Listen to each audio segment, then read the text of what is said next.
हाय दोस्तों, नमस्कार। मैं आई हूँ वंदना सिस्टर से मिलने। मैं देखो उनके स्टूडियो में हूँ और ये है वंदना सिस्टर, अर्चना सिस्टर। नमस्ते, प्रणाम। मैं हूँ तिवारी, स्वागत करती हूँ दीदी के चैनल पे। और आप लोग से रिक्वेस्ट है दीदी के चैनल को ज़्यादा से ज़्यादा सपोर्ट कीजिए। नहीं कीजिए। आ रहा है मेरा और मोनो तो हो गया है, सब हो गया है। लोड होता है। हाँ, वैसे एक बार स्लो चलता है। हाँ, निजी अब होए बस निजी कह दे, हमेशा रहे निजी, कहीं करे ना पड़े। नहीं डाली थी खाली अब कहीं यहीं से देखे पड़ेगा। तो दोस्तों, आप लोग से रिक्वेस्ट है दीदी के चैनल को ज़्यादा से ज़्यादा सपोर्ट कीजिए, अपना प्यार दुलार आशीर्वाद दीजिए। और ये हैं दीदी। हेलो दोस्त, नमस्ते, प्रणाम। मैं हूँ आपकी वंदना, स्वागत करती हूँ चंदा लोकगीत के चैनल पे। आप सभी का स्वागत है।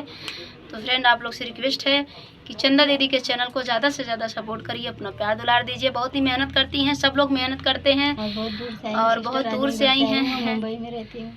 बताओ, मुंबई में रहती हैं और यहाँ आजमगढ़, फूलपुर, पता नहीं कहाँ से हैरोला से आई हैं। तो आप लोग इनके चैनल को ज़्यादा से ज़्यादा सपोर्ट करिए फ्रेंड। और एक दूसरे का जो भी वीडियो देखिए, फुल वॉच करके वीडियो देखिए, थोड़ा वीडियो देखकर कमेंट मत करिए। सभी से रिक्वेस्ट है, क्योंकि चैनल ख़राब हो जाता है। आप लोग इस बात पे ध्यान दीजिए। जितनी भी सिस्टर हैं, किसी का वीडियो देखो तो फुल वॉच करके, अगर टाइम नहीं है तो चालू करके छोड़ दीजिए, उसी में बोलने दीजिए, अपना काम करिए। लेकिन अधूरा वीडियो मत देखिए, ताकि चैनल ख़राब ना हो और चैनल को सपोर्ट हो। तो ये रिक्वेस्ट है आप लोग से। पकड़ना आप जहीं जब